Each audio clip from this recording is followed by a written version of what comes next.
अमेरिकी हमलों से कमजोर नहीं हुई ईरान की मिसाइल ताकत, बुलडोजर से ही खोल दी 69 में से 50 सुरंगें।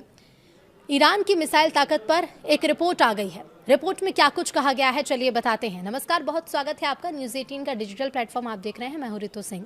अमेरिकी राष्ट्रपति डोनाल्ड ट्रंप की परेशानी बढ़ा सकती है ये रिपोर्ट, और इस रिपोर्ट के अनुसार ईरान के अंडरग्राउंड ठिकानों में अभी भी लगभग 1000 मिसाइलें सुरक्षित रखी हैं।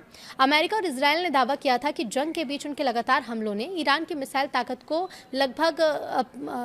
मिसाइल ताकत को लेकर एक बड़ा डर भी पैदा किया है और एक दबाव भी बनाया है। लेकिन अब एक रिपोर्ट के सामने आने के बाद नई सैटेलाइट तस्वीरें सामने आई हैं जो एक अलग ही कहानी बता रही हैं।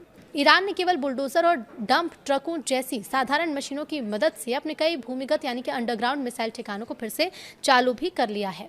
अब विशेषज्ञों का ये कहना है कि सिर्फ सुरंगों के मुहाने उड़ाकर ईरान की मिसाइल क्षमता खत्म नहीं की जा सकती। अगर युद्ध दोबारा शुरू होता है तो ईरान के पास अब भी इतने मिसाइल मौजूद हैं कि वो लंबे समय तक हमले जारी रख सकता है। तो चलिए बताते हैं कि इस रिपोर्ट में दावे क्या क्या किए गए हैं।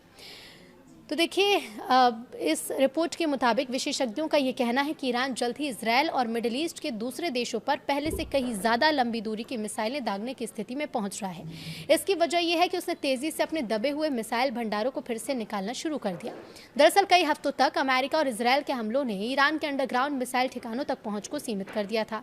इसके लिए सड़कों को नष्ट किया गया, सुरंगों के प्रवेश द्वार यानी एंट्री गेट मलबे में दबा दिए गए। लेकिन अब CNN ने सैटेलाइट तस्वीरों के हवाले से बताया कि ईरान ने बुलडोजर और डंप ट्रकों जैसी साधारण मशीनों का इस्तेमाल कर अमेरिका और इजरायल के इस महंगे सैन्य अभियान का जवाब दिया है। विशेषज्ञों का ये मानना है कि इससे साबित होता है कि केवल सुरंगों के गेट को निशाना बनाकर तेहरान की मिसाइल क्षमता को खत्म नहीं किया जा सकता। अगर दुश्मनी दोबारा शुरू होती है तो ईरान के पास मिसाइल दागते रहने की क्षमता बनी रहेगी।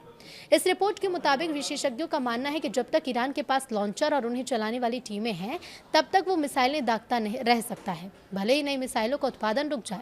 ईरान के पास अभी भी बड़ी संख्या में मिसाइलों का भंडार है, उन्हें लॉन्चर्स पर लगाने से कोई नहीं रोक सकता। दरअसल युद्ध के दौरान ईरान ने भारी खतरे के बीच सुरंगों के एंट्री गेट को दोबारा खोदने का काम किया। अमेरिका और इजरायल अक्सर खुदाई में इस्तेमाल होने वाले उपकरणों को निशाना भी बनाते थे। फिर भी इसी काम की वजह से ईरान पूरे युद्ध के दौरान मिसाइलें दागता रहा, हालांकि पहले की तुलना में काफी कम संख्या में। लेकिन अब सीजफायर हुए 7 सप्ताह से ज्यादा का समय बीत चुका और इस दौरान ईरान ने अपने ठिकानों की खुदाई और मरम्मत का काम काफी तेज भी कर दिया है।